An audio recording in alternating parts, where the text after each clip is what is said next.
Relation. Tout le monde, à un moment ou à un autre, veut des relations. Ce sentiment puissant de savoir qu'on est aimé par un autre est une chose très recherchée. Cependant, tandis que la solitude augmente petit à petit, ce rêve paraît alors pour beaucoup inatteignable. Mais aujourd'hui, on va changer ça. Comme je l'ai dit dans de vieilles vidéos, j'ai eu une période de ma vie où j'étais en mode fuckboy. J'étais en recherche active de partenaires, je ne voulais pas être seul dans ma vie, je voulais savoir ce que ça faisait d'avoir quelqu'un qui nous aime. Du coup, je passais une partie de mon temps à traîner sur internet en recherchant des trucs du genre comment séduire les filles, comment parler aux filles, comment flirter avec les filles, etc.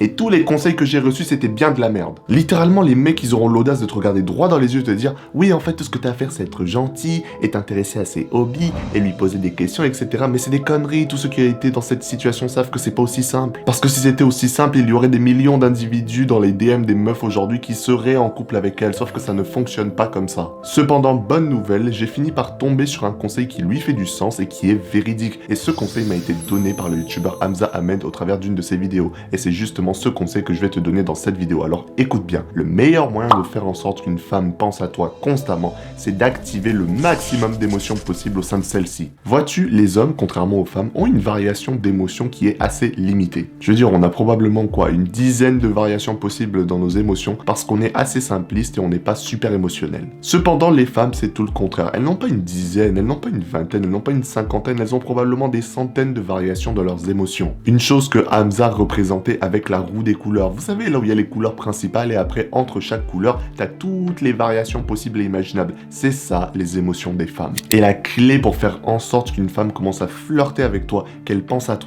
constamment et qu'elle soit amoureuse de toi, c'est de faire en sorte d'activer le plus d'émotions possible. Par exemple, tu pourrais la faire se sentir anxieuse, la taquiner un peu sur son apparence, lui faire des blagues et tout, juste lui faire peur comme ça soudainement. C'est des trucs que vous ne faites pas en général parce que la majorité des hommes, tout ce qu'ils font, c'est activer uniquement les émotions positives, compliments, oh t'es jolie, oh t'es belle, constamment les mêmes émotions positives. C'est chiant. Il n'y a aucune variation, aucune variété, ce n'est pas intéressant. Et si jusque-là tu doutes, laisse-moi te rappeler toutes les histoires que tu as probablement entendues ou expérimentées où les femmes vont avec les connards. Souvent, c'est pas que c'est des connards, c'est simplement des gens qui leur font ressentir une variété d'émotions différentes. Ils sont gentils, ici ils sont méchants, ici ils lui font des blagues, ici ils la taquinent, ici ils lui font peur, ici. Et simplement parce qu'il y a cette variété d'émotions, ça fait que cet individu s'ancre plus facilement dans le subconscient de la femme, ce qui fait qu'elle pense constamment à lui et qu'elle est attirée par cet individu. Et si toi aussi tu veux savoir ce que ça fait d'être ancré dans l'esprit d'une femme, de faire en sorte qu'elle pense constamment à toi, disparaît pendant 24 heures frérot. Mais ne disparaît pas sans raison juste pour faire le mec et tout. Non.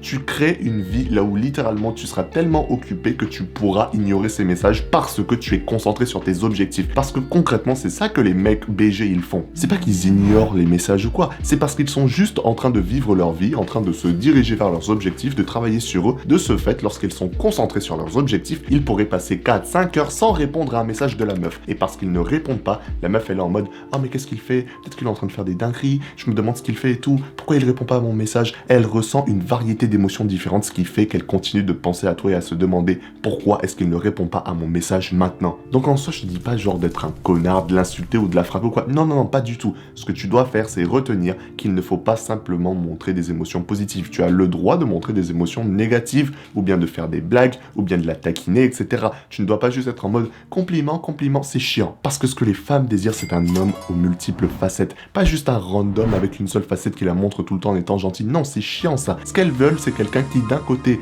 est un BG qui travaille sur ses objectifs, sur sa mission. D'un autre, il va à la salle. D'un autre, il est un peu taquineur. D'un autre, il se fout un peu de sa gueule mais gentiment. D'un autre, il se bagarre un peu mais gentiment, tu vois, en couple. Il apporte du sel dans la relation, ce qui la rend délicieuse au fil du temps. C'est pas juste une relation sans assaisonnement là où tu es en train de manger la même chose constamment. Non, ça c'est chiant. Un homme de qualité, un homme qui se respecte, un homme à multiples facettes qui est un BG est capable d'activer les différentes émotions des femmes et d'apprendre à les gérer convenablement. Cependant, je sais qu'il y en a certains d'entre vous qui vont dire « Mais moi, je veux pas une femme qui est émotionnelle, je veux une femme qui a des objectifs, qui travaille, qui est stoïque, qui est sérieuse, etc. » Et moi, je te répondrai « C'est normal parce que tu es sur le spectrum de la féminité et non de la masculinité. Car la masculinité attire la féminité et la féminité attire la masculinité. C'est comme deux aimants. Et si tu es du côté de la féminité en tant qu'homme et que tu désires des personnes qui sont sérieuses, qui ont des objectifs, c'est que tu es un homme féminin et donc par défaut tu attireras plus facilement des femmes qui sont plutôt masculines, qui ont des objectifs, qui travaillent.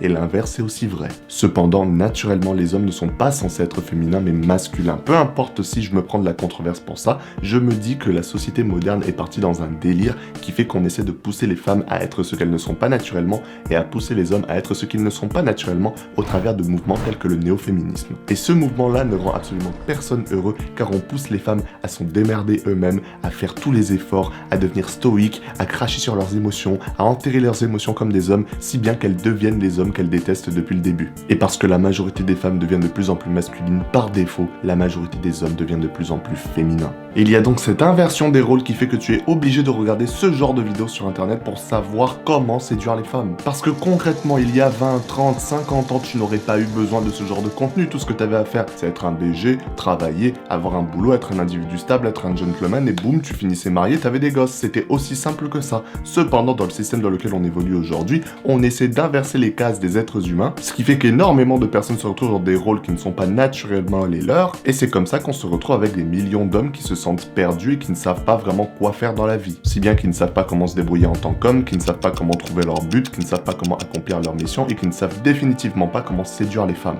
Et une manière super rapide de déterminer si oui ou non tu es un homme plutôt masculin ou un homme plutôt féminin, c'est d'observer tes réactions par rapport à cette vidéo. Si t'as suivi jusqu'à la fin et que t'étais en mode « Oh mais non, ce qu'il dit c'est faux, c'est pas vrai, faut pas faire ça, faut pas genre presser toutes ces émotions, juste être gentil et tout, c'est la vérité, et en fait, je veux pas d'une femme émotionnelle et tout, moi ce que je veux c'est une femme masculine », alors tu es probablement sur le spectre de la féminité. Et comme je l'ai dit plus tôt dans la vidéo, naturellement les hommes ne sont pas censés être féminins, ils sont censés être plutôt masculins. Et là dehors il y a encore énormément de pays où les hommes sont masculins et ces pays se développent extrêmement vite. Tandis qu'en France, aux États-Unis, dans l'Occident en général, les hommes s'affaiblissent petit à petit. Donc si toi aussi t'as envie de reprendre contact avec cette masculinité qu'on t'a arrachée dès ton plus jeune âge, alors n'hésite pas à t'abonner mais aussi à check cette vidéo.